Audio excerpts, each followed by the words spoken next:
All right. Hello, everyone. Welcome again to the City Commission meeting of January 10th, 2023. I will call this meeting to order, and I will remind you all to please silence any electronic devices or cell phones that you have at this time to not interrupt the meeting. I will ask now Mrs. Manning to call the roll. Commissioner Penny? Here. Commissioner Curry? Here. Commissioner Danio? Here. Commissioner Johnson? Here. Mayor Villa? Here. And now I'll ask you all to please stand for the invocation. Tonight, Vice Mayor, I'll let you introduce our guest, and afterwards, please continue standing for the Pledge of Allegiance. It's my honor to introduce Pastor Wiley Lowe. He's a good friend to the city of Holly Hill, and we're starting a new year, and I thought we should have a professional invocation tonight. So, That one's you. Mr. Mayor, Commissioners, honored city officials, thank you for just these few moments. You have a lot on your plate as I was listening to your workshop a minute ago. There's a lot of big decisions to make, and I realized that you would not be standing here today if it wasn't for pigs. It was Christopher Columbus in the 16th century who brought pigs to the Americas, and eventually they brought them here to Florida. And about 122 years ago, you had a pretty big pig problem here. In this unincorporated area, they didn't know what to do because the problem was they were just wild. They were going everywhere. People were keeping the pigs, and a lot of them were razorbacks. And if you know, a wild pig will put a hurt on you. So your counterparts about 122 years ago, right about now, in this very area, decided to incorporate Holly Hill in 1901. Because of pigs. I mean, you're here because of that. And I don't know what pigs you had to deal with last year or what pigs you've got to deal with in the coming year. But I do know that you, just like your counterparts 122 years ago, will make decisions that have long-reaching effect. And there may be people 100 years from now that are talking about the decisions you make and the folks here it affects. So it's my prayer today that, well, whatever was the big problem or the small ones last year and the ones that are coming up, please know how much it's deeply appreciated what you do and the decisions you're making. And we really want you to have long life and good health and all the blessings that can come because you help look over this city. And what may seem like a problem may end up being a blessing. They couldn't figure out 122 years ago that sometime today that there would be a city like this with good people that are overseeing it, all because there was a problem with pigs. Would you pray with me? Father God, it is a prayer of thanksgiving for this city. We ask that your blessings are upon it with all the people that are here. This is a town filled with hardworking, good people. And I know those same hardworking, good people are overseeing this city, doing their very best. Father, we ask that you give them long life and good health, that you watch over them, their families, just as your blessings are over this city. May decisions be made in this new year that bring about greatness to a place that for so many is home. We ask that you watch over this meeting, that you continue to meet the needs spoken and unspoken from the biggest to the smallest. May your hand be upon it. Thank you for this day, every gift, and every opportunity that we can serve you. We lift this up in your name, and amen. Thank you. Please continue standing for the Pledge of Allegiance. I pledge allegiance to the flag of the United States of America and to the republic for which it stands, one nation, under God, indivisible, with liberty and justice for all. Thank you. Well, thank you, Pastor. I've never heard it put so eloquently, and it was a good, and I think we could all say we've never heard a story of a pig up here, sitting up here. So you are the first, but we really appreciate that. Thank you, Vice Mayor, for inviting him in. So we will move down to our first item, which is a presentation. This is a bittersweet presentation. In a way, it is a retirement proclamation, and it's for Miss Diane Cole, who has served 22 years of dedicated service to the city of Holly Hill. And so what I want to do is I want to read this proclamation we have here to Diane Cole into the record, and then I'll ask you afterwards to come up and if you want, share a few words of whatever you want to say. Hopefully it's good, but I think it will be. So I have a proclamation here by the mayor of the city of Holly Hill, Florida, recognizing and honoring 22 years of service for Diane Cole. Whereas Diane Cole began her career with the City of Holly Hill on April 7th, 1997, as the Employee Relations Coordinator and Human Resources Director. And whereas during her career, Diane served on the Executive Board of Florida Employer Relations Association. And whereas in 2006, while working full-time for the city and raising her children, Diane earned a master's degree in public administration. And whereas Diane left the city of Holly Hill in 2011 to expand her career working for the city of Tallahassee and Sarasota County, but returned home to the city of Holly Hill in April 2015. And whereas Diane has proven herself to be a dedicated employee, family leader to her children and grandchildren, and admired by those who truly know her. And whereas Diane has been an asset to the city, its residents, and all of the employees. Over the years, she empowered staff to make decisions and guided them through decision-making processes. She has been instrumental in the enterprise system, it says conversation, but conversion, with all of her effort, and we'll fix that, with all of her effort going toward the betterment of the community. We believe that the city is in better shape since Diane has been working with the city, and she has left a positive imprint for others to aspire to. Now, therefore, I, Chris Villa, Mayor of the City of Holly Hill, Florida, by virtue of the authority vested in me as mayor and on behalf of the City Commission, do hereby recognize Diane Cole and acknowledges its grateful appreciation of Diane Cole for her 22 years of outstanding service and dedication to the City of Holly Hill, and wish her well in her future retirement and through her future endeavors. Will you please join me in clapping and standing for Miss Diane Cole?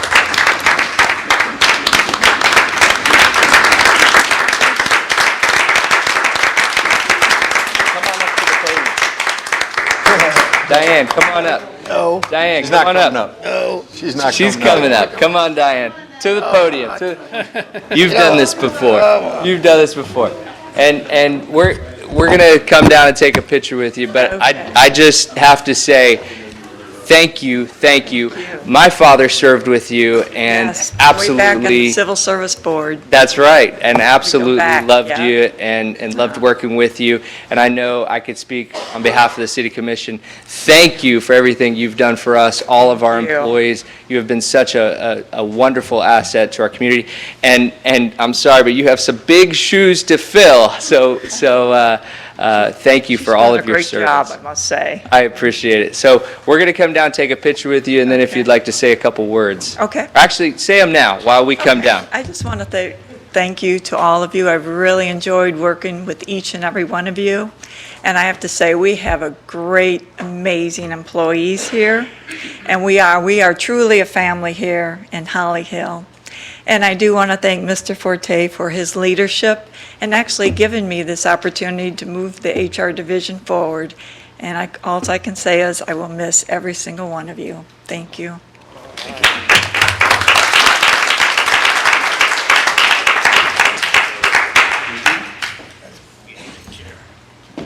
Yeah, you have to put up with my husband.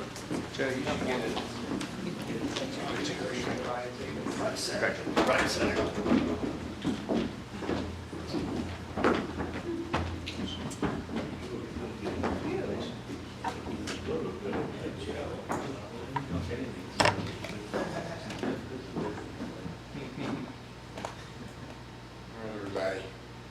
Cheese. Huh? Yeah. We're gonna do another one. Yeah, you're in it. Yeah, here we go. One. And one more. Okay, then we give it to the. Yes, congratulations.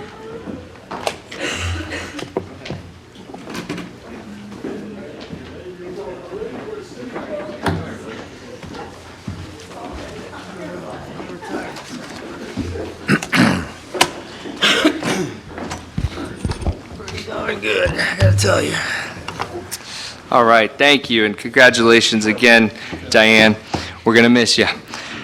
Now we're moving to our second presentation of the night, and this is Human Traffic Awareness Day. And before I read this proclamation into the record, we do have two individuals that would like to speak tonight that as they come forward, they requested this from us, and every year we have declared that January 11, 2023 is Human Trafficking Awareness Day. This is a very important issue, not only here in our community, in our city, but all throughout the United States, and there needs to be a spotlight on it at all times because it is unacceptable in the modern age to still be experiencing human trafficking.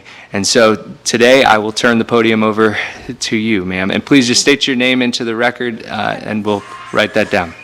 Good evening. My name is Christy Gillis. I'm the Community Development Administrator for the Florida Department of Children and Families here in Circuit 7 and also Chair of the Freedom 7 Human Trafficking Task Force. Wanted to share, Florida continues to rank number 3 in the calls to the National Human Trafficking Hotline. We're also part of the Freedom 7 Human Trafficking Task Force, which was developed back in 2016 to help educate the community about human trafficking.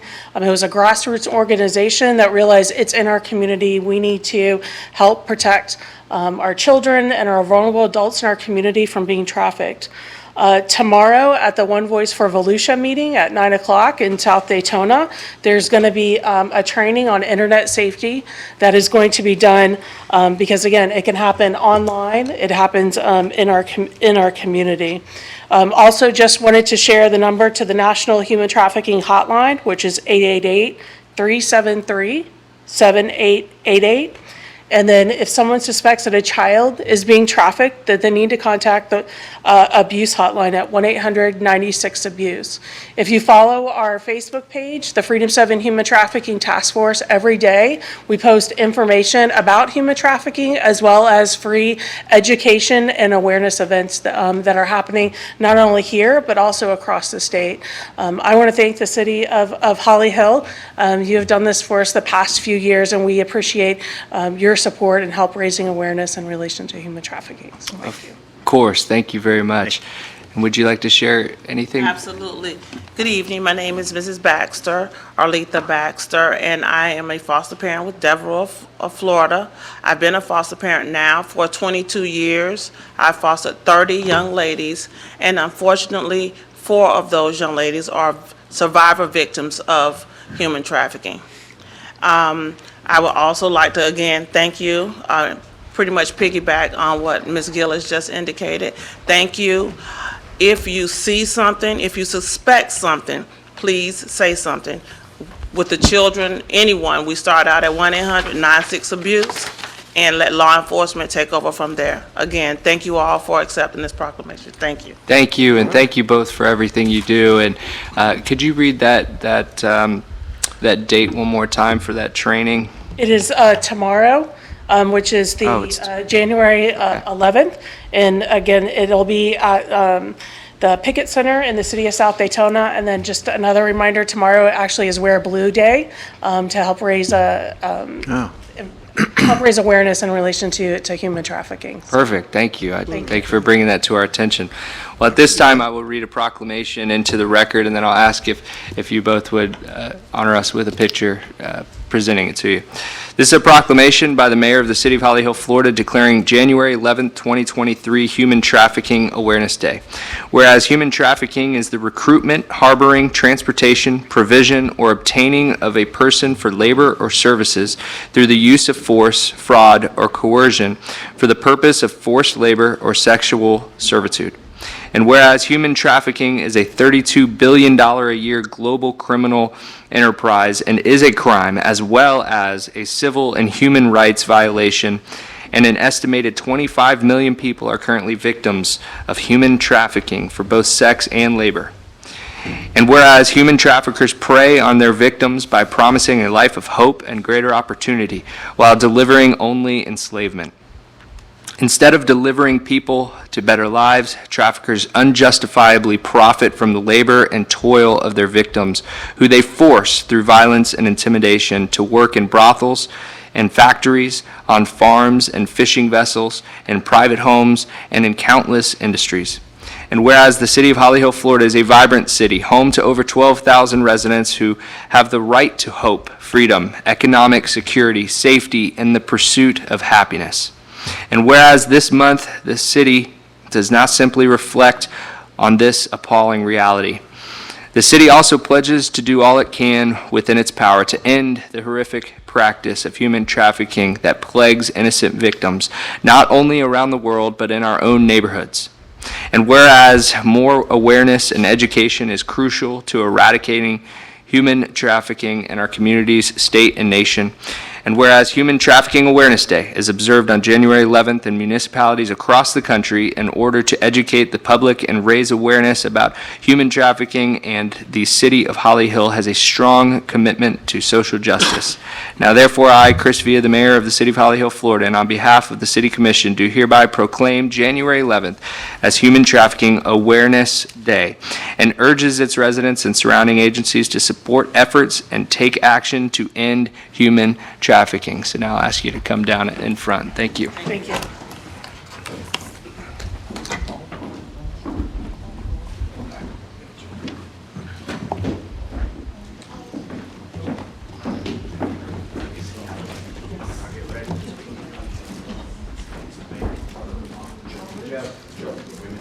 I'm sorry.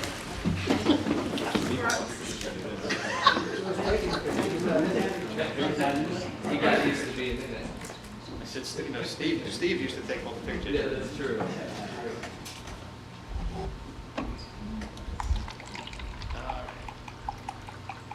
One more. Great. Thank you.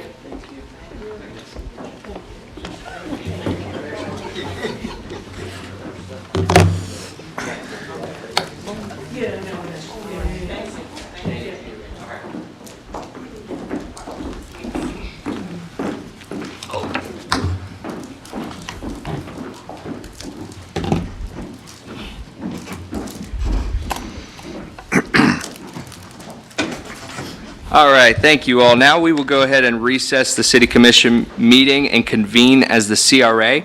On our CRA agenda, we have number 1, the CRA Property Improvement Grant Application Update. I'll hand it over to Mr. Forte. I'm sending your pictures forward. Okay, thank you. Okay, in 2005, the Community Redevelopment Agency adopted a reimbursing property improvement grant program. In the subsequent years, the program has been amended to include or exclude different elements of the program. For example, in past years, landscaping was an eligible category, then it was eliminated due to the planting not receiving proper maintenance. Now landscaping is a requirement as part of the paving grant. Painting grants were also a separate grant funded through the CRA, which are now included in the main grant application. The attached application will replace the current property improvement grant application dated February 2021 and the painting grant of 2021. It will eliminate the existing painting grant application, which now is included in the property improvement grant application. The only other addition has been the adding of murals as a grant category. The grammatical and mechanical changes include consistency in format and form throughout, including capitalization of key items such as applicant, application, city, etc., verb, noun, agreement, and spelling corrections. Clarity for the end user has also been considered as of utmost importance. Upon City Commission approval, staff will publish this application to the city's website and begin using this format in 2023. Thank you very much, Mr. Forte. Do we have any questions for staff from the City Commission? All right, seeing none, we'll open this up to public comment. Is there anyone in the audience? Yes, ma'am.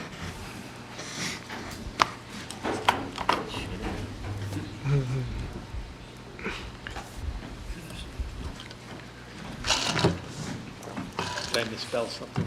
Thank you, Ms. Heller. Name and address for the record. Hi, I'm Heidi Heller, 460 Ridgewood Avenue, and I didn't realize this was on the CRA agenda. I was thinking of talking about the consent agenda. It's just a question about the murals or thoughts about murals. Should I withhold it until the No, you could do it now because then it's going to come back up on the agenda. Sure. Okay, so I'd like to say thank you for allowing me to come here. This murals definitely show the vitality and diversity of the city, what we're proud of. I would like to address a certain aspect about the mural content. Using our current mural as an example, the one that's on the southeast parapet of Route 1 at LPGA. Original choices that were pictured before y'all, there was at least 4 that I sort of remember of. They had pictures of beautiful wildflowers and animals. What I do find on the parapet, though, mural is the wildflowers and animals, but also a symbol, a triangle. So that was not on the original. And what is this? It's not on the original. I don't think it should be there if it wasn't approved. Is this a cartographer's mountain? Is this a laundry service bleaching? I sort of think it's more of a secular, ecclesiastical, secular, faith-based symbol. What if all murals in the city were allowed to have symbols? I know symbols and images are tricky. Are they against the First Amendment concerns? But because this symbol was not in the original issuing of the choices, I don't think it should be there. I don't think symbols should be in murals anyhow. I think they should be images. Let's just keep it graphic. Maybe we need to set up a citywide theme for murals to be used. I know the individual property owner has his own concerns, reason why they would want a mural, and images for that mural, but sort of iffy symbols I'm not too good at. And the reason really being the peace symbol. Somebody on Riverside Drive had this peace symbol painted there, and he was told to take it down. So what's the difference of a personal belief or the triangle symbol or other symbols? So that's what I have to say. Thank you very much, Ms. Heller. Is there anyone else in the audience that would like to speak to the City Commission tonight on this item? Seeing none, I'll close public participation. Mr. Forte, she asked a question about the symbolism. I brought that up too, and I believe it's the artist's signature, the group that... Yeah, on that particular, I was not aware, she's correct, I was not aware that they were going to paint that triangle on there. It's on the portion, it's actually on the southwest portion of the bridge, and it's on the section, not the flat part, but where it kind of curves around, so you actually see it when you're traveling south. And I did ask the artist about it, and that is a logo of that particular artist. So it has no secular meaning, or at least it hasn't been explained to me that way. But she's right. In the future, we want to make sure that anything that's painted on there is what's presented to the commission or to the staff that's been approved, nothing more and nothing less. Yeah, I agree with that, and you made some good points, Ms. Heller. I will go further to say I don't necessarily, this is my opinion, want to get too much into the weeds of telling people what they can and cannot paint. We will run into First Amendment issues, and so and I believe that a lot of those things work itself out within the free market. I think if you're a business, you're not going to want to put a sign that's going to turn off too many people. At least I'd hope so, and I believe in that free market approach. So that's just my take on it. But if there's any other comments, or I'll open the floor for a motion. So moved. We have a motion for approval of the item from Vice Mayor Penny and a second from Commissioner Curry. Any discussion needed? All those in favor signify by saying aye. Aye. All those opposed? The motion carries unanimously. Now we will adjourn as the CRA and reconvene the City Commission meeting. This is the time in the meeting that is the public comment section. This is an opportunity for anybody in the public to speak to the City Commission about anything not on our regular agenda tonight. So is there anyone that would like to speak about anything not on our regular agenda? Yes, sir. Mr. Cameron. Yep. Just come up to the podium regardless. This is public comment about anything not on the agenda. Is Zen Living, is that on tonight? That's on the agenda. I'll That's wait. later. Yep. Thank you. All right. Anybody else? I see LeGarry walking in. This is public comments. Anything not on the regular agenda? You have something for us tonight? You don't have to speak. I'm not making you. Up against the wall. Yeah, it's Jim Legary. I want to wish everybody a Happy New Year. Happy New Year. And I would like to see in the new year something that we could do for the citizens on the same level as we're working on the business community. That's it. Thank you, Mr. Legary. All right, is there anyone else in the audience that would like to speak during public comments? Seeing none, I'll close public participation. I'll close public comments, and we'll move to number 7, the approval of the minutes. We have the minutes from the December 13th, 2022 regular city commission meeting and the minutes from the December 20th, 2022 special city commission meeting. Can I have a motion to approve the minutes? Second. We have a motion to approve the minutes from Commissioner Johnson, a second from Commissioner Danio. Is there anyone in the audience that would like to speak to the commission about the minutes? Seeing none, I'll close public comment. We have a motion and approval. All those in favor signify by saying aye. Aye. All those opposed? The motion carries unanimously. Now we're moving to our consent agenda, items 1 through 5. The action proposed is stated for each item on the consent agenda. Unless a city commissioner removes an item from the consent agenda, no discussion on individual items will occur, and a single motion will approve all items. Would a commissioner like to remove any item on the consent agenda? All right. Is there anyone in the audience that would like to speak about any item on the consent agenda? Seeing none, I will close participation. I'll entertain a motion for approval of the consent agenda, items 1 through 5. Motion to approve. We have a motion to approve the consent agenda from Commissioner Danio and a second from Commissioner Johnson. No discussion is required. All those in favor signify by saying aye. Aye. All those opposed? The motion carries unanimously. Now moving to number 9 on our regular agenda tonight. Number 1 is Resolution 2023-R-4. Mr. Simpson. Resolution number 2023-R-4 by title only for first and only reading. A resolution of the City of Holly Hill, Florida, appointing members to the Board of Planning and Appeals and setting forth the term and expiration date for said members and providing an effective date. There are 5 blanks that need to be filled in on the resolution. Thank you very much, Mr. Simpson. So tonight we have 5 slots for our Board of Planning and Appeals. It's my understanding that all members of the Board of Planning and Appeals have applied for reappointment. And so what we're going to do, what we've traditionally done here is each commissioner will choose one nominee to put forward. And then what we'll do is we will vote on all of them together unless someone has an objection to any one of the nominees put forward. So we'll vote on them as a slate for all 5, unless my attorney tells me that I can't do that. All right, so we'll do that. We'll do it that way. If anyone has an objection, then of course we'll take it one by one. But I have to say that this is good because the last couple years we have only had 5 applicants for 5 positions. And this year, I believe we have 8 applicants. And I've gone through all of them, and I really appreciate the 3 new people seeking to get more involved here in the city.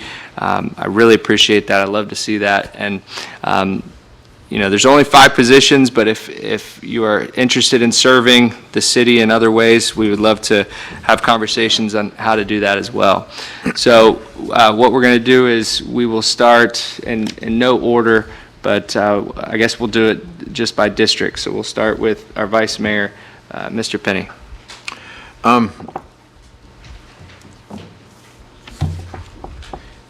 It's challenging because we typically are begging people to come out and apply for these positions.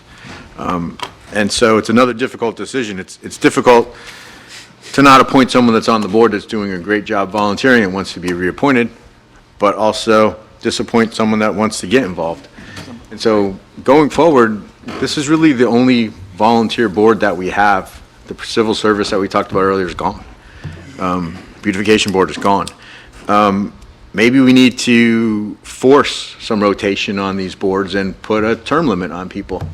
That would help us get new blood and not insulting the people on the board and not insulting the new people that want to get on the board. So it's something to think about in the future, but it might make our jobs a little easier. Then we want to encourage people, but apply, but you're not going to get on because there's already 5 people on the board. So.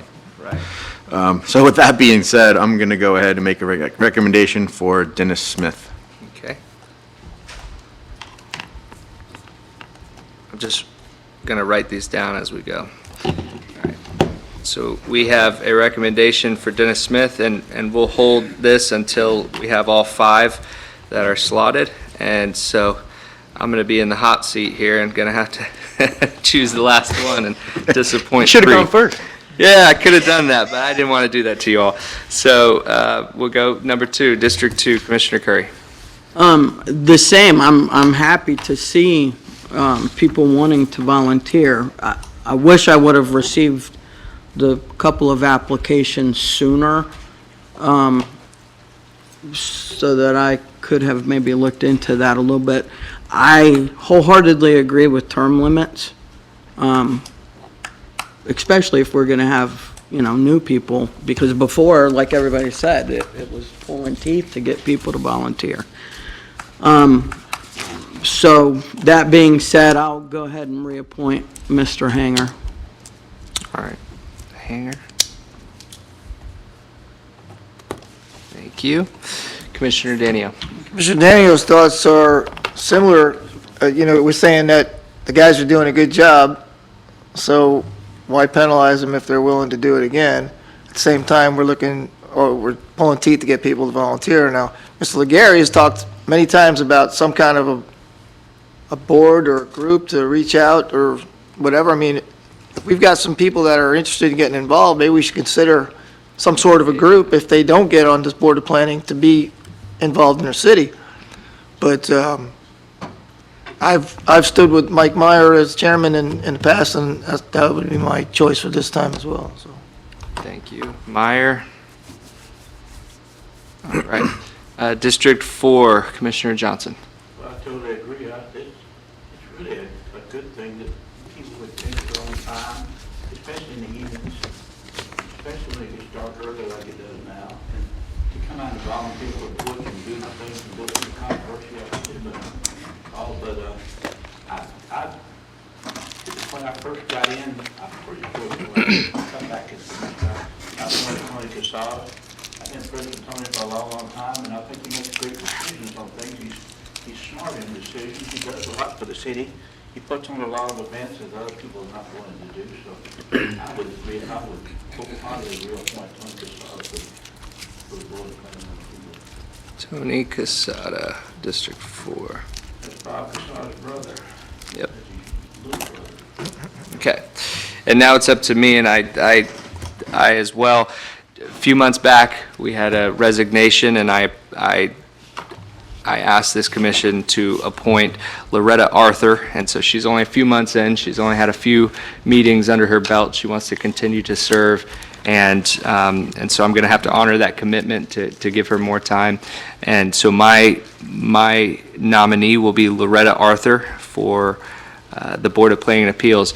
And before we vote, let me just say, to add on to what all of you are kind of saying, I had an idea a while back. I couldn't really get enough people to join it, but and we need to hash this out. But it may be interesting to have, along the lines of community engagements and events, maybe a board that could get together, maybe even quarterly, to talk about big events and could actually help out some of our staff. We know that our police department does major events for us, and they're always trying to get volunteers, and maybe it might be nice to have a committee to be able to help in that regard. And I'm going to brainstorm some ideas with Mr. Forte, and maybe if you all could brainstorm those ideas as well, because I think the more community involvement that we could have, the better. And I would encourage all of these other applicants to hopefully maybe be interested in that in some way, because we really appreciate you wanting to give back. And I know one is in the audience, and you've been up in these hot seats. I know that you're a former commissioner, and so you know the commitment that we have to make up here. But, so that's what I have to say, and so with that, what we'll do is, I will entertain a motion to approve this slate of the Board of Planning and Appeals. It is Dennis Smith, Mr. Hanger, Mr. Meyer, Mr. Casada, and Mrs. Arthur. Second. We have a motion and a second to approve that slate. Now we'll open this up to the public. Is there anyone in the audience that would like to speak on this slate of candidates? Seeing none, I'll close public participation. We got a thumbs up in the room.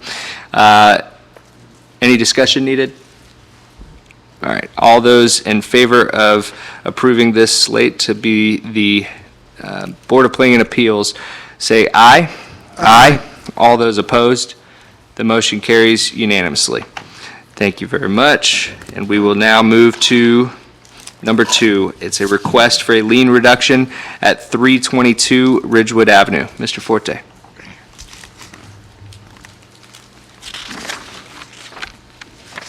Thank you, Mayor. Property is located at 322 Ridgewood Avenue, parcel ID 4533710010100. It has been in a state of disrepair and neglect since February of 2022. Code enforcement sent notices of violations to the property owner, who, after not bringing the property into compliance, attended a hearing with the special master on April 14th of 2022. The special master's finding of fact and conclusion of law resulted in an order of noncompliance with 4 violations that are stated in this document. All the violations were brought into compliance and inspected by the code officers on July 1st, 2022. The property is currently listed for sale. The city is willing to reduce the lien to the buyer to an amount not to exceed $1,346.98 and file a release of lien after payment is made to the city of Holly Hill. The city manager negotiated with the owner of the property for an agreed-upon reduced payment of $1,346.98 to release the lien. So the city is recommending that that amount be paid by February 14th, 2023, in full for the lien to be released. Thank you very much. Are there any questions for the city manager? Yes, sir. Joe, you said the property is currently under contract, right? No, the property is currently for sale. It's not under contract. So this is a request from the current owner. This is a self-imposed hardship. Basically, typically when these liens come before us, I'm in favor of it when it transfers title to get a new owner in and they bring it into compliance. Not necessarily. We've had some where current property owners have liens, and for whatever personal reasons they accumulate, then they bring the property into compliance and they request the lien to be reduced. Right, but this hasn't been an ongoing thing for 5 years where it's been neglected. This is... No, this is a situation where a new buyer purchased the property and began to operate an automotive business in there, thinking that he can do something that wasn't permitted. So code enforcement cited him for that. And then when he realized he couldn't do what he thought he could do on the property, he decided to go ahead and list it for sale. But in the meantime, he had accumulated some liens over a couple of months. So he wants to get the property title cleared as he's selling it and not have to put that burden on a buyer. I'd be more in favor of reducing the lien at sale. It may not sell for a year from now. I know, but what's to prevent from the guy saying it's for sale and it's going to help me sell it, and then he takes it off the market tomorrow and he just screwed the city over? It's in compliance. That's your goal. Your goal is compliance. I get it, but the whole reason is to hit someone in the wallet. The only way you can get him to come into compliance is hit him in the wallet, and this seems like it's a way around it. So I don't know that I can support this lien reduction. I also have to concur. This is a fairly recent series of events, and it's the property owner who caused the events. Just like, what was it? Mr. Moon. I couldn't think of his name. Mr. Moon. And It was the same situation, and I did not. No, we reduced Mr. Moon's. We didn't reduce it as far as he wanted, but we reduced it. Using the same formula. we just happen to have a series of either buyers or contracts to get these liens reduced. If we don't do that, then you'll never get people to come into compliance. So remember, the goal is always compliance, it's not the money. May I say something? Are you done? Yeah, I'm Commissioner? done. Commissioner Day? On those lines, Joe, wouldn't it be better to kind of move forward with this so that, and make sure that this owner knows that if and when it comes down to another violation, as 100%, You only get one shot at a lien reduction. oh, you only get one? You only get one shot. Well, that's even better. You got something to say, Mr. Simpson? Well, I was going to say, if, the concern is, from what I'm hearing, is he comes in, he's in compliance now, and it's a very easy issue to go out of compliance in, again, like tomorrow. So or the next day. So he comes in, gets the lien reduction, pays the fine, and then he starts up again, and we have to start code enforcement all over again, and we forego all that money that had already accumulated, which is, I think, a concern. But with a repeat violation, we can also have double fines. So a first-time violator gets $250 a day. It can go up to $500 a day on a repeat violation, which is any violation of the same violation within 5 years. So, And that doesn't matter if we did a lien reduction? Okay. no, doesn't matter. So we do have the ability to double fine him if you immediately went back and penalize him. But I do understand what your concern is. Okay. But I understand the city manager's point too. Okay. All right, well, You convinced me. are there further questions from the commission? Yep. go Just ahead. a comment. I mean, like you say, compliance is job one. I mean, that's kind of our goal. So it sounds a little out of order than normal, but I think it's because we got into a routine of contracts and then the whole kind of buying and selling and everything was, I would say, it's been this way for this city, but I would say in other cities, Mostly. it's usually people eventually come into compliance, they retain ownership, and you lower the fine. It's usually not tied always to a sale. I would, Okay. That's how Seminole County was. It was very rare that it was sale initiated. I think we've taken that approach because it's been a motivator for some sales. But it's Right. not unusual for a property owner to resolve their non-compliance and then request a lien reduction. sure be nice if it didn't have to get to that point, huh? Well, That's what you we're know, trying this, this is the incentive to get people to come into compliance when they realize we are going to charge you some level of money for letting it go that long. Well, maybe I would feel less heartburn if in a situation like this, we don't do it to the 10%. If we reduce it to 10% to facilitate a sale, that makes good business sense. But I think we might be giving away too much when you commit a violation. He had an illegal operation, got fined, came into compliance. Maybe they pay 25%, and, you know, I don't know. I kind of agree. I mean, if it's a self-induced problem, I have an issue with I that. can do whatever you want. We'll go Was to the 20%, but you'll change your mind when I bring that forward to you. Well, did you say that, Big the lead promise is, you. right? was he illegally operating or did he operate and then No, their no, false he, kind of he idea? came in, this was originally John Capers' Yeah. shop that he used to sell some muscle cars out of Yeah. there.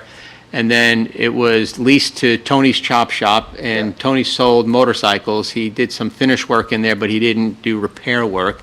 And then the next guy came in and he bought it, and he was actually doing some repairs, some automotive service and repairs, and doing a lot of parts storage in the back, which is in violation of the overlay district. So then when he was cited for that, it took him a while to then get his stuff out of there, and then decided that he'd go ahead and sell it. But it wasn't like he intentionally, he just kind of found out the hard way? Well, he might have found out the hard way, but it wasn't a secret that these were the rules. So he came in with an assumption that he can operate a certain way. Instead of doing his homework. Well, and instead of getting specific clarification, you know, he was made aware when he got his BTR. And he's still violating? He's in compliance. Yeah. That's all we're after? and I would also say when we lower a fine down as part of a sale, you're benefiting the person who violated the code because now they're actually going through a sale, and it's very easy for them to pay Right. most or all of the fine. Mm-hmm. And when you lower it down to 10%, that is cash in their pocket that they wouldn't otherwise get. You know, if you had a situation where the fine exceeded the sale price, then it might kill the sale, but we could always just say, we're gonna take all the sale proceeds up to the amount of the fine. And if you didn't want the property owner who committed the violations to benefit in any way from it, that's what you would do. But there is then no incentive to sell either. And then you also create no incentive to correct the violation. Okay. So, I get you. But let it sit there until it goes for sale. All right, you've convinced me, Forte. Compliance is the goal. Oh, I'm going to do next one at 20%. I'm going to prove to you that that's not the way to go, but that's a whole nother. We'll talk about that later. Yeah. Okay, are there any further questions for staff? At this time, we'll open this up to the public. Is there anyone in the audience that would like to speak to the city commission on this lien reduction? No? I feel like every illness known to man. The young lady had her hand up, I thought. Oh, No? Oh, okay. she wants to Don't get water. embarrass her. I'm sorry. All right. Seeing none, we will close public participation, and I will entertain a motion as recommended by staff to reduce the lien. So moved. Thank you very much. Any discussion needed? And for the record, that is reduced to $1,346.98 payable by 5 o'clock on February 14, 2023, the full amount. We have a motion and a second. Discussion needed. I think we had a lot of that earlier, so all those in favor signify by saying aye. Aye. All those opposed, the motion carries unanimously. Now, we will move to our public hearings, and we have one item on our public hearings tonight. That is number 1, ordinance 2023-0-3054 for first reading. Mr. Simpson. Ordinance number 2023-0-3054 by title only for first reading. An ordinance to the City of Holly Hill, Florida, amending the land development regulations by rezoning a parcel described in Exhibit A from MPUD Mixed Use Development District to RPUD Residential Plan Unit Development, providing for conflicting ordinances, providing for severability, providing an effective date. Thank you, Mr. Simpson. Mr. Forte, are you leading this off? I'm going to turn right over to our planning director, Brian Walker. Okay, Mr. Walker, the floor is yours. Thank you. Mayor, Commissioners, this is to consider a rezone to a residential plan unit development, or an RPUD, with the associated development agreement and a preliminary plan. It also includes a density bonus, which I will talk a little bit about later. And this is for approximately 5.4 acres located on the northeast corner of Ridgewood Avenue and 3rd Street. The subject property currently is zoned MPUD, which is a mixed-use plan development, and has a future land use of mixed use too. Now, current zoning, or the current MPUD, allows 2 7-story buildings.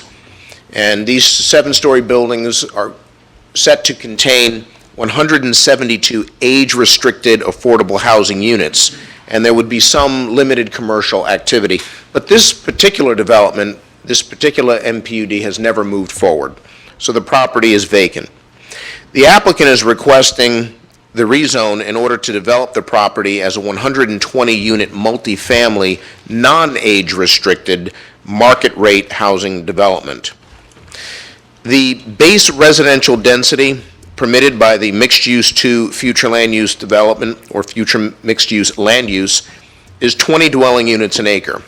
But there are performance standard bonuses that would allow a density bonus of up to an additional 15 dwelling units an acre. And the code gives us certain criteria that need to be met in order to request this density bonus. The applicant is requesting a density bonus of 2.22 dwelling units per acre for a total of 22.22 dwelling units an acre.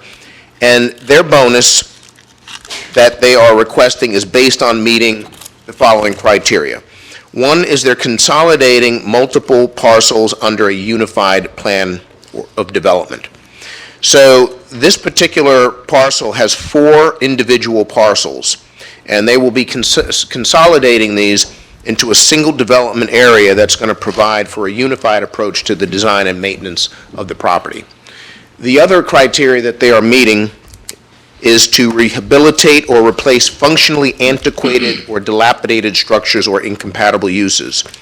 So this project is going to allow for redevelopment of a vacant and underutilized property, and that includes this MPUD that was never brought forward. So the proposed residential development is going to really rejuvenate that area.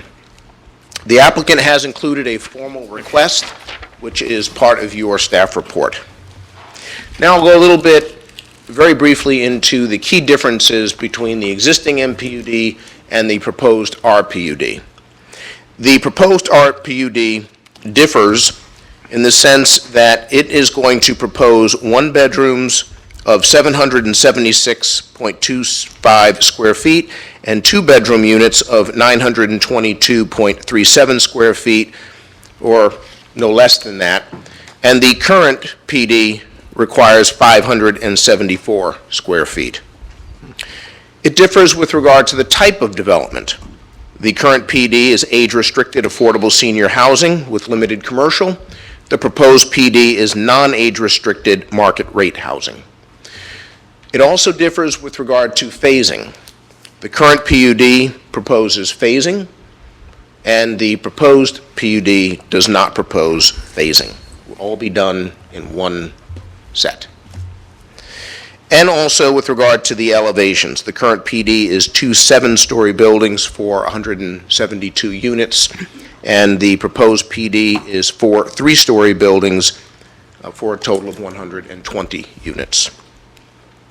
With regard to the future land use and zoning of the surrounding properties, that has been provided in your staff report. I won't go over the specifics of that unless you would like me to. And the same goes for a site analysis. That is in your staff report, and I won't go through all of those items unless you would like me to. With regard to reviewing the rezone application, the code in section 82-372 gives the Board of Planning and Appeals, and it gives you also as a city commission, the criteria that you're required to look at when it comes to making a decision with regard to a rezone. There are 8 items. I won't go through all 8, but I will highlight 2. One of the things is to consider whether it is consistent with all adopted elements of the comprehensive plan. So this request has been evaluated for consistency with all of the applicable policies of the city's comprehensive plan.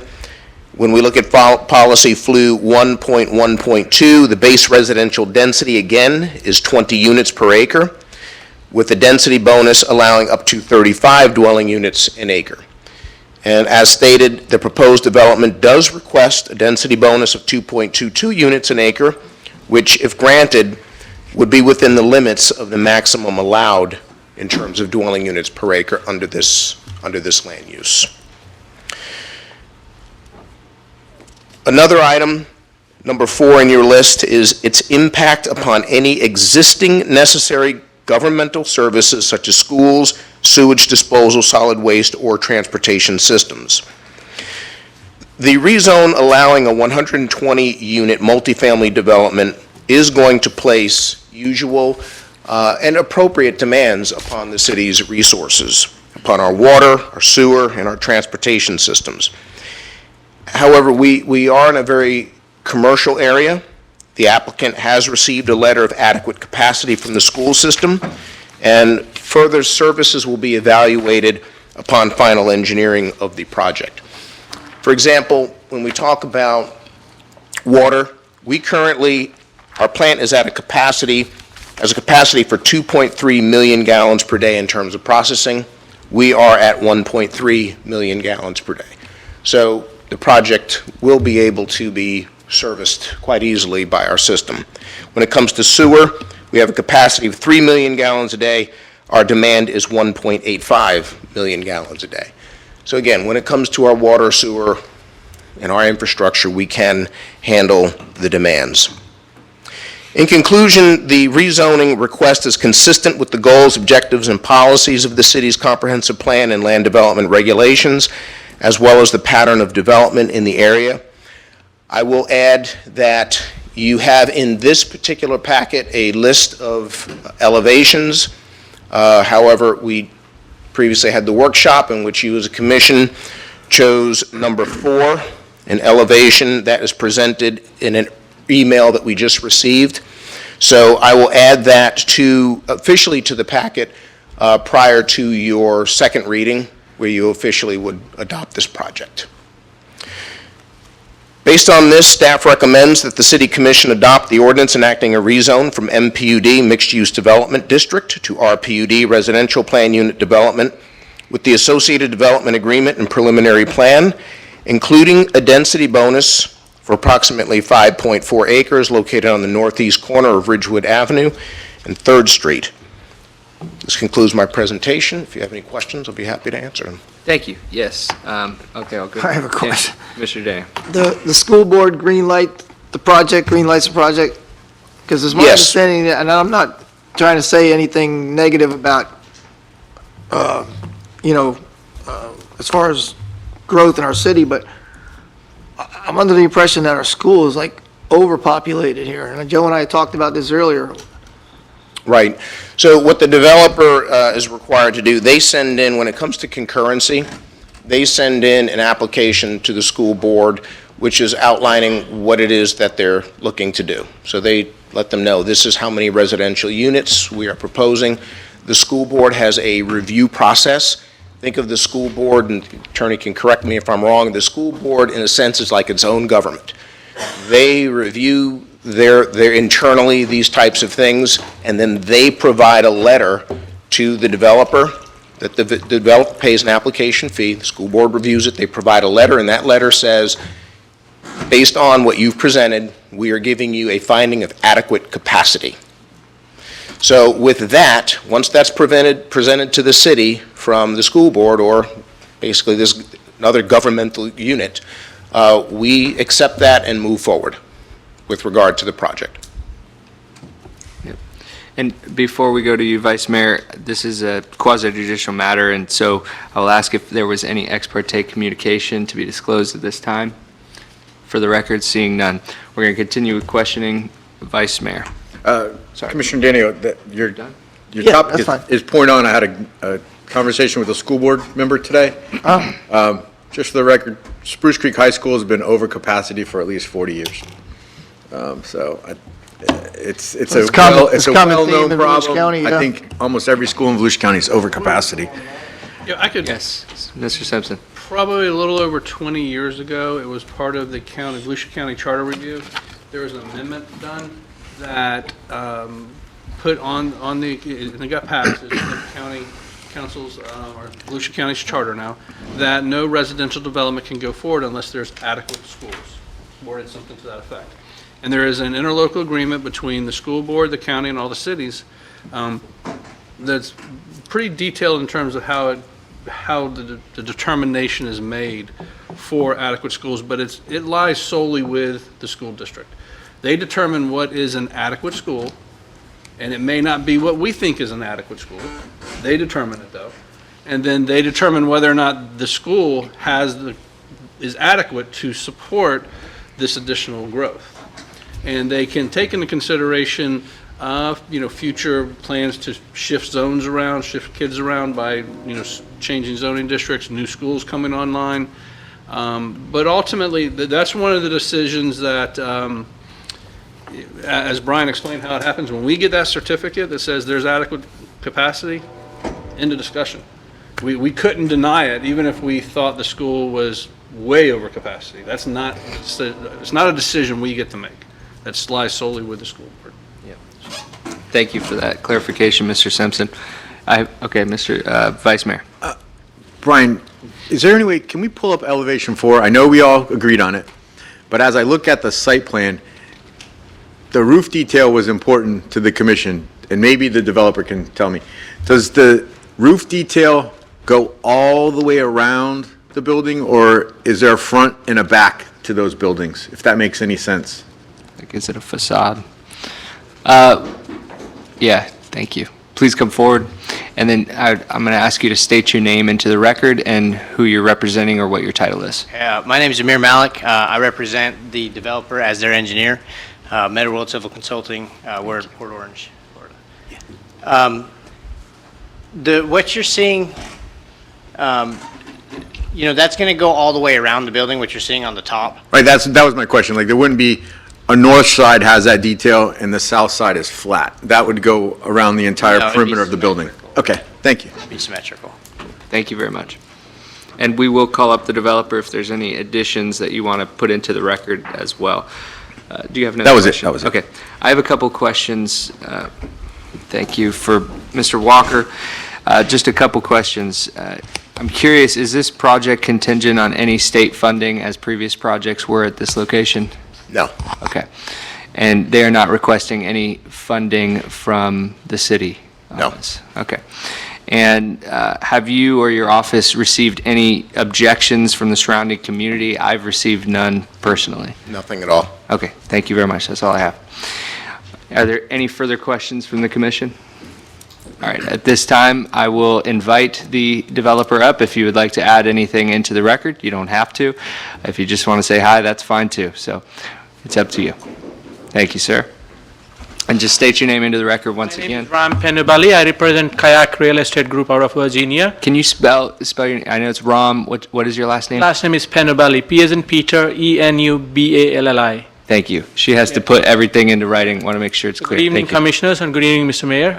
I want to thank everyone here for giving us an opportunity to do this project in the city of Holly Hill.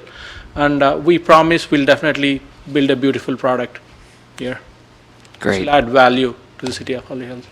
Great, thank you very much. Are there any questions for the developer? Oh, Vice Mayor? I think there was discussion possibly about adding a bus stop in front, a bus enclosure. Did we talk about that? Or am I dreaming that? We did have, somebody had brought it up as something that they would, like us to look at, and we agreed that we would, look at it the best that we can. We're subject to the Department of Transportation right-of-way, and then, Votran and where they have their bus stops. They'd have to okay or want to have a specific, shelter in a specific location, and we'd have to get the approval from the city or the DOT for something like that. We'd be happy to take a look at it and present it. It's not something that's in our plan at the moment, but that's something that takes a little more, basically input from other governing agencies before we're able to really put that on a plan. What we do have it for the time being is kind of where the notch is, just for the best that we can do at the moment. We've got kind of a Uber rideshare drop-off type area right up there. I don't know if you can zoom in, but essentially for the rideshare type programs, it serves as a bus, an area to sit and wait. We can't make any promise to someone Right. Votran wants to do, but it's something we'll definitely look at if the Okay. opportunity presents itself.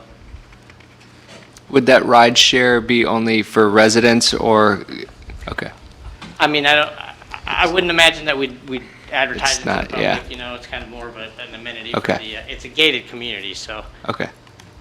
Thank you. Are there any further questions? For the And so will there be a fence around the entire perimeter? Okay. Is that all? That's it, thanks. All right. Thank you both very much. Appreciate it. All right, at this time, we will open this up for public comment. We have one in the back. Ms. Heller?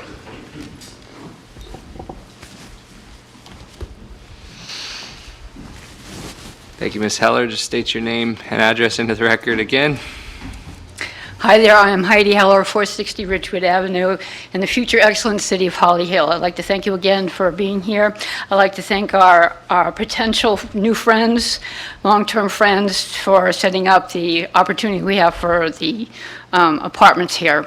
I do apologize, I did not look at the maps for this meeting, and my concern was the retention pond. It looked like there was only, Ms. Valerie, could you put that picture up? It looked like there was only one big retention pond. I don't know for sure, I can't read it. One east and in one the west. northeast corner. Is there more retention ponds on Route 1 side? Yeah, there's dry retention right. Is in the middle. Just wait The one one in the second. middle, the tiny one. Ms. Heller, I'll just direct you to, you can ask your questions, but then once you finish, we Sure. can get you those answers. So then there's more. So it's a huge area of impervious ground with the building and the parking lot, and that's on the downhill side of the hill that it's actually on. So basically, the big retention pond up on the northeast side is not going to get much water traveling uphill, and it's all going to go downhill, down Route 1, down 3rd, down Carswell. So I'm not happy with that. Happy with everything else, but not happy with that. Thank you. Thank you very much, Ms. Heller. Yes, sir. Questions, Mr. Cameron. And just state your name into the record, because we love to hear it. I'm Jim Cameron, Jim Cameron Consulting. And actually, and I'm glad to say, though, my first residence, this is my 40th year. My first residence was here in Holly Hill up there on US 1, not too far from where this project is. But I remember, I was talking with Mayor here, Chris B. I mean, just earlier, we was talking about a restaurant there that I'm still trying to remember the name of, though. Seabreeze. No, that was. Bahama House. It was Corey's Bahama. place. Bahama. Bahama House. something. I mean, Yeah. great No, no, it was a place. You restaurant. know, I think that's, where, but the thing being is that you put this out there, center part of the county or way out west or something, you're gonna churn up a lot of trees and all. This is infill. This is something, this is gonna be great infill. I mean, something that's needed, especially on this lot. But the other part being, it's gonna bring people in here that's gonna be getting out and walking, traffic and such, and it's gonna populate the existing businesses we have in the vicinity. But more so, I'm excited that it's going to bring in not just the jobs for construction and adding to the tax base, which it will, but it's going to bring in a lot of need for every one of those units going into this place. It's going to need refrigerators, washers, dryers, air conditioning units, lighting fixtures, things along those lines, that those are going to come and add to the economic development from businesses here, perhaps locally, and all, but more so and those are going to need service from time to time. When those AC units and all, they need upgraded or maintenance or something, again, they're going to be called upon local businesses to come out and maintain them or do service work on them, though, which means maintaining those jobs here locally and continued job use here. But, and then also, I like the number 4 design. I believe that was the number with the, like say it with everybody. I like that. It looks good. So all for the project. Great. Thank you, Mr. Cameron. We appreciate it. Is there anyone else in the audience? Yes, sir, Mr. Legary. And Amir, I'm going to call you up afterwards to answer that question once public comments is done, and if there's any further comments for you. Jim Legary, 342 Burley. This is kind of exciting. I think I was here 18 years ago when we leveled the trailer park. That was a long time ago. Looking at weeds and so forth, huh, John? To see if we could follow up with what Mr. Cameron was saying, can you show a picture of the parking lot is on the Ridgewood side? No. No, it's, The parking lot's on the back side? Yes. On the side?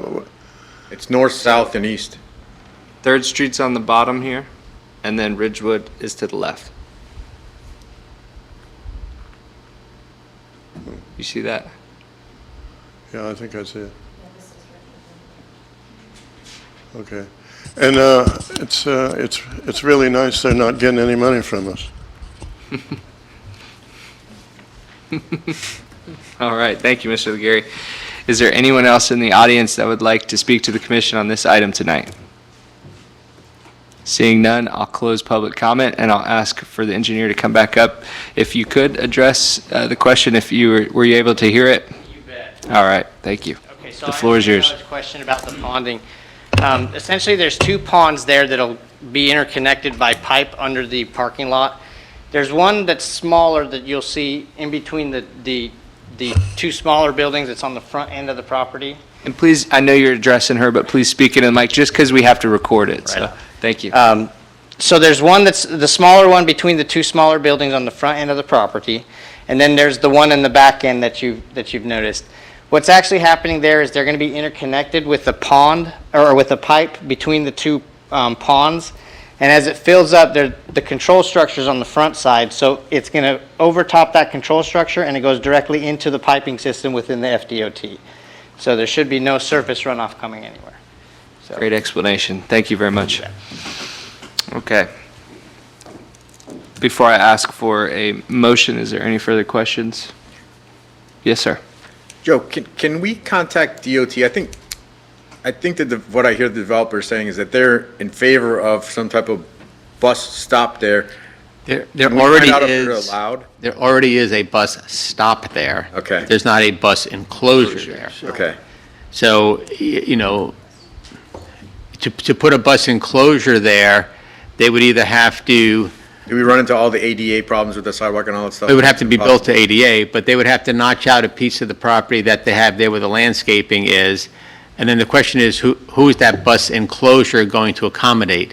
It's Right, so not, there's already a stop there. there's a bus stop there, yes. Never. Another Kenny maybe. On Third, yeah, right there at the corner by Ace Hardware. Okay. Yeah. There's a bench there. So they're not going to put another bus stop within No, I get it. Forte, River Breeze. River Breeze, thank you. Corey. Yeah. Right with Corey. Corey Bergman. All right, are there further questions? No.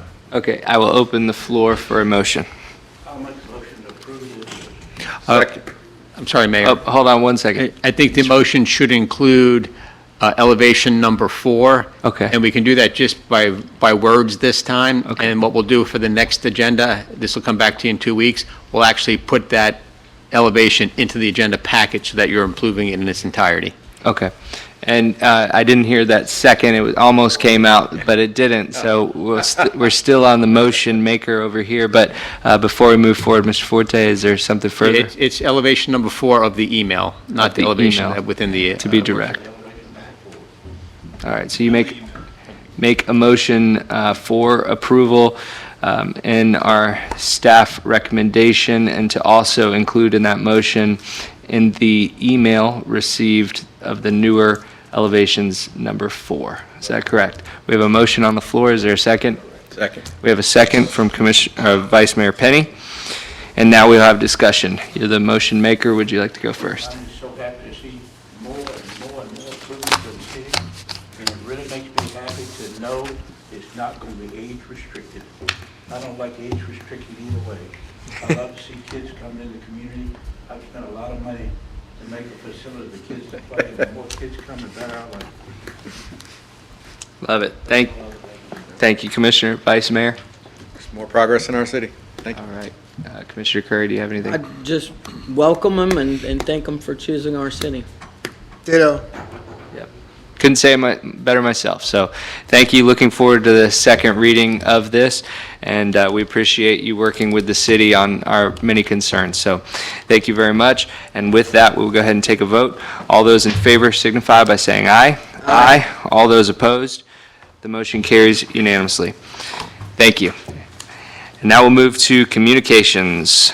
We will start with our city manager, Mr. Forte. Okay, in addition to thanking the folks who are building this, I also wanted to thank John Rainey, who's held on to this property for so long, trying to sell it. John, he's talking about you. We're thanking you, John, for holding on to this property so long, trying to get it developed and finally bring it to fruition, and I'm glad that it's happening. Find the right people and the right project. There we go. Thank you. Thank you, Mr. Rainey. Just want to make you aware that the development on the 6th Street property at the farm, that's going to be happening in the very near future, and they would like to do a groundbreaking ceremony when they do that, so I'll make you aware. They kind of want to make a little bit of a big deal about it, so, you know. On the it's what? good. The 6th Street property? 6th Street development. Townhomes? Yeah. Oh, wow. So it's all good press, so as soon as I get word on that, I'll let you know. And I'm sure some of you may comment about Sunday's concert. So I'll leave it to you. I just thought it was a great concert. There's some things that need to be tweaked. We have an after-action review on it tomorrow. And as we do these, like we did with the pickleball tournaments, we'll keep tweaking till perfection. Great. Thank you. Mr. Simpson? No comment. Thank you. Mrs. Manning? All right. So I'm going to lead it off because I got quite a few things. I will try to make it as brief as I possibly can.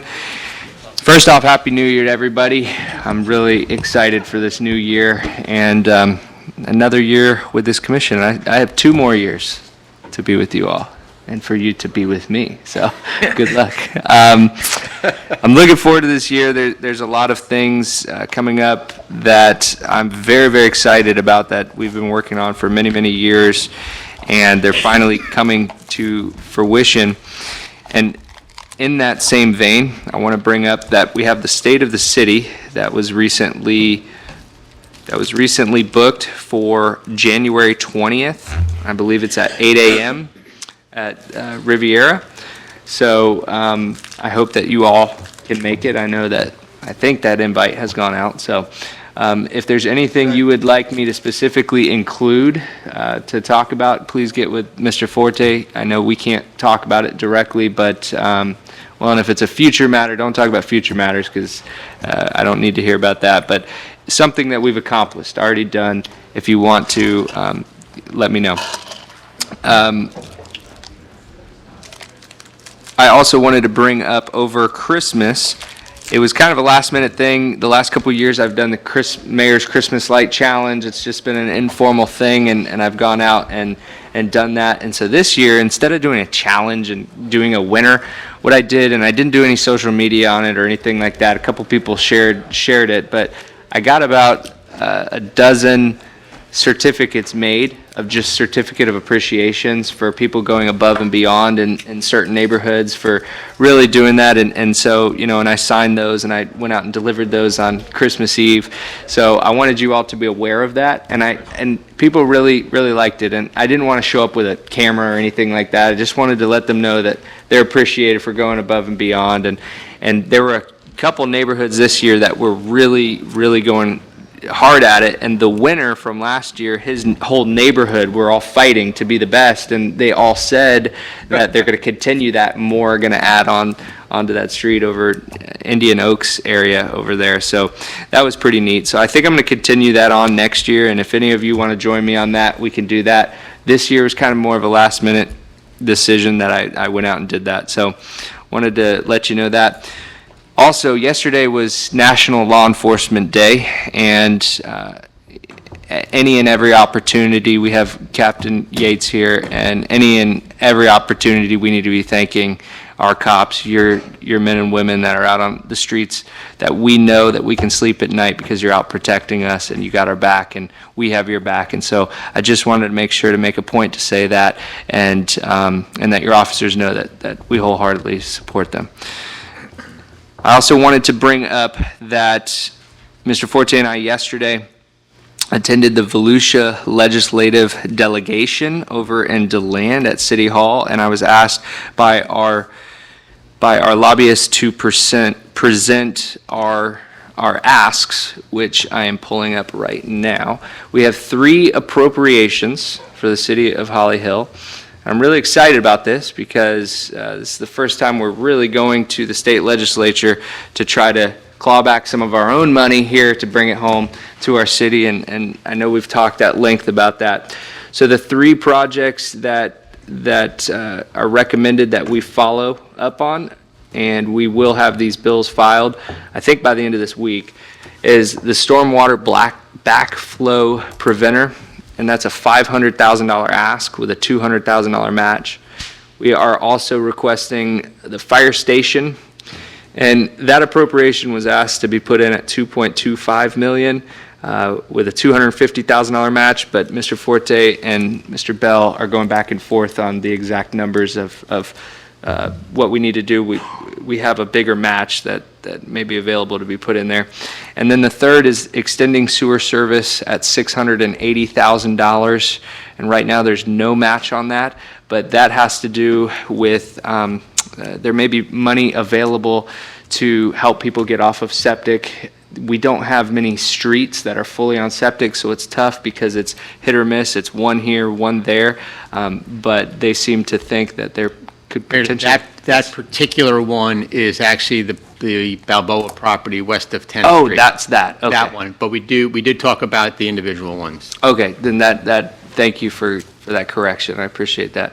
And I will become much more up to date with exactly what that project is, because I did travel up to Tallahassee on my own accord last week, and we were invited to attend the governor's ball, so we were up there for that. So the next day I set meetings up, and so our good friend, I know you all know him, Chase Tremont, will be running all three of these bills with the approval of our state representative, Tom Leek, of course. So he's, of course, the chair of the Appropriations Committee, so he cannot run our bills. It doesn't look right. So Representative Tremont agreed to sign on to those, and we are asking Senator Wright to go ahead and pick it up in the Senate as well. So I just want to make sure that you all are briefed on that, and I plan several times once I see the schedule of when it is in committee or who I need to meet with to travel up to Tallahassee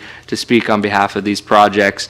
It was a really good meeting week last week, and the Volusia Legislative Delegation went, I think, swimmingly as well with Mr. Forte. So with that being said, and Jim is still here. Jim, I know you're not with the chamber anymore. Do you know when Volusia Days will be this year? Did they announce it yet? I think it's March 28th, 29th.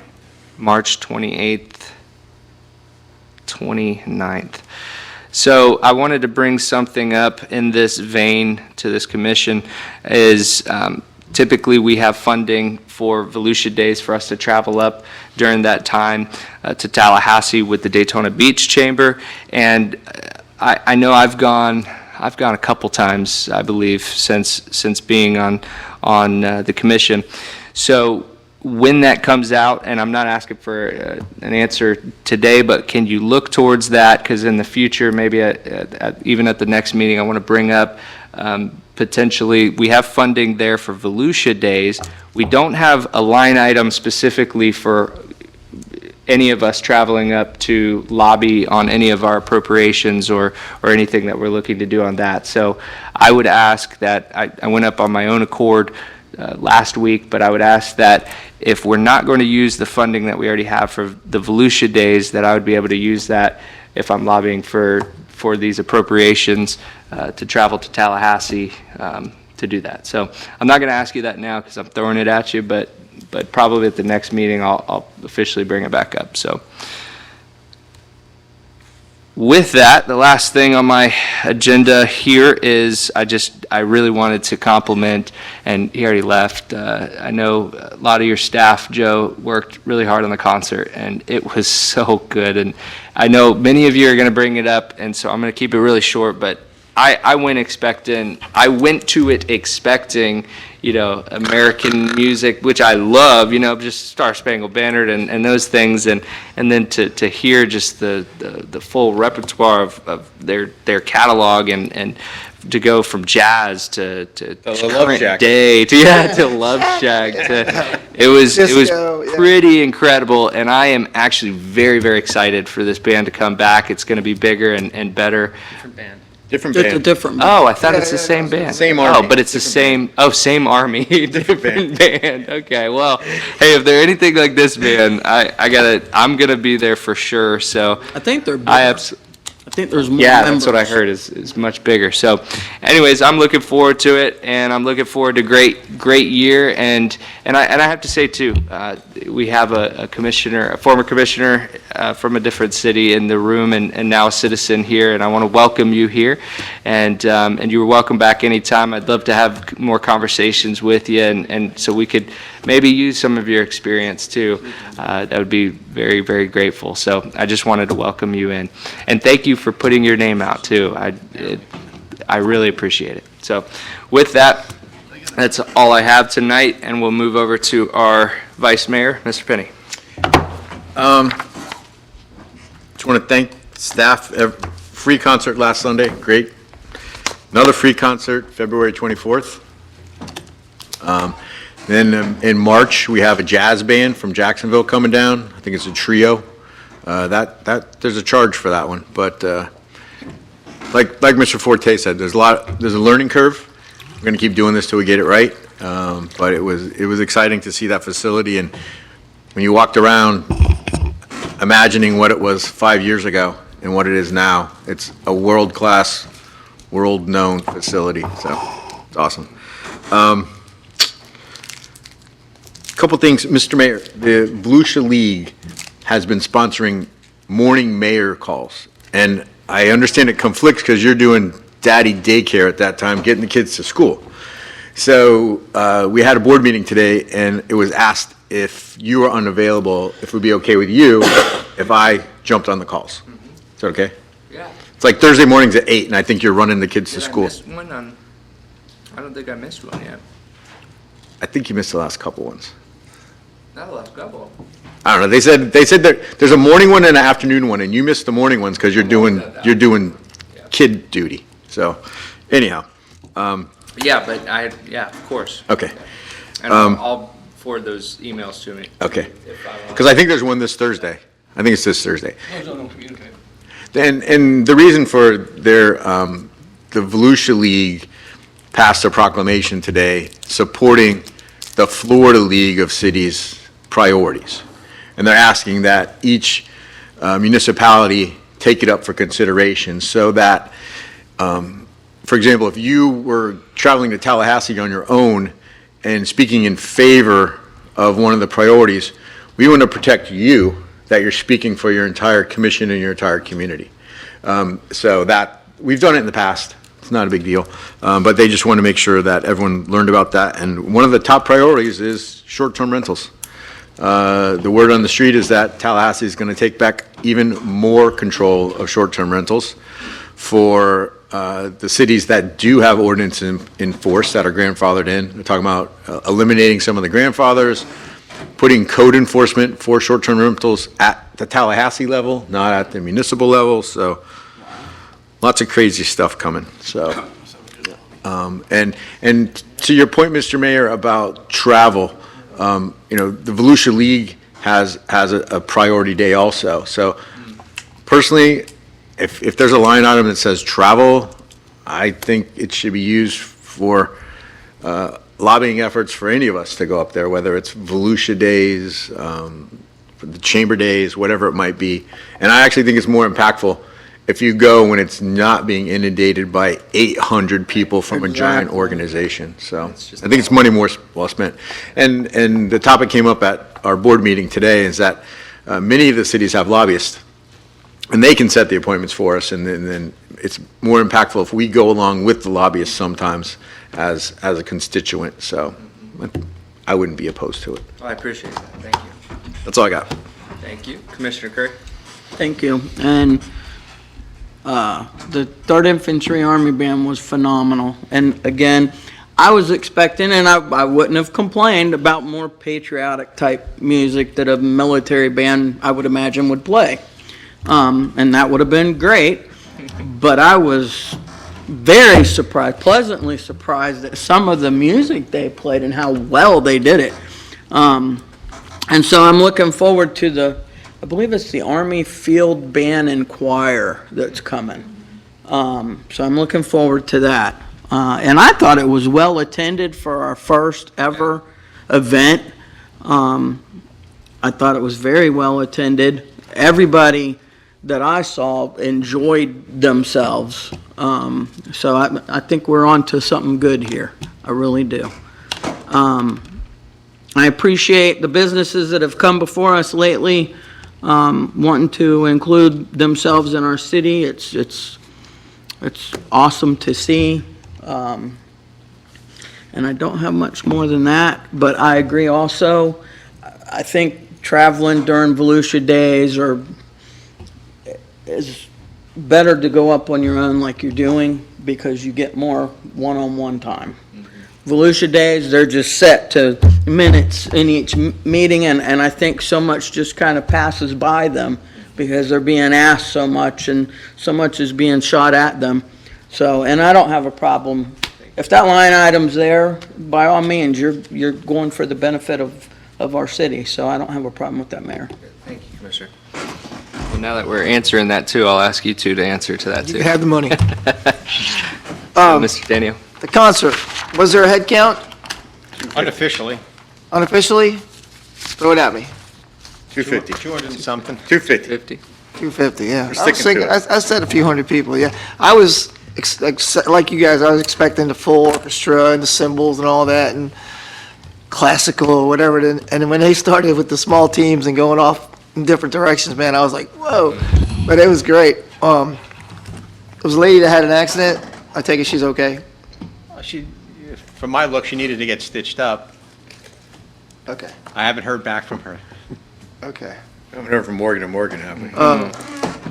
Just another kudos for Diane for sticking it out with us, and hope that she does well. And my granddaughter for coming again. Thank you. John, the woman that got injured was the lead singer, the woman that was the lead singer, that's her grandmother. Oh, wow. Jillian's grandmother? Yeah, and she felt bad because the grandma wanted to see her perform because she hadn't seen her in a long time. Oh, wow. And she had to be whisked off. Oh, I'm sorry to hear that. Cut her chin. But that's all I have, Chris. All right. Commissioner Johnson, and before we get, are you okay too with the line item? Oh, yeah, that's what I said. Yeah, spend the money. Okay. Commissioner Johnson. There we go. All right. I was really pleased with the band as well. I didn't think I would be, but I was just beside Commissioner Daniel, and he assured me that it was going to be a good concert, but remember, and it was. But I think one thing we give recognition to was the people that actually sponsored the band to come in. And that was Robert Hanger's Car Shop, and Robert Hanger and his group sponsored it. And also, I think John Penny was in charge of parking, right?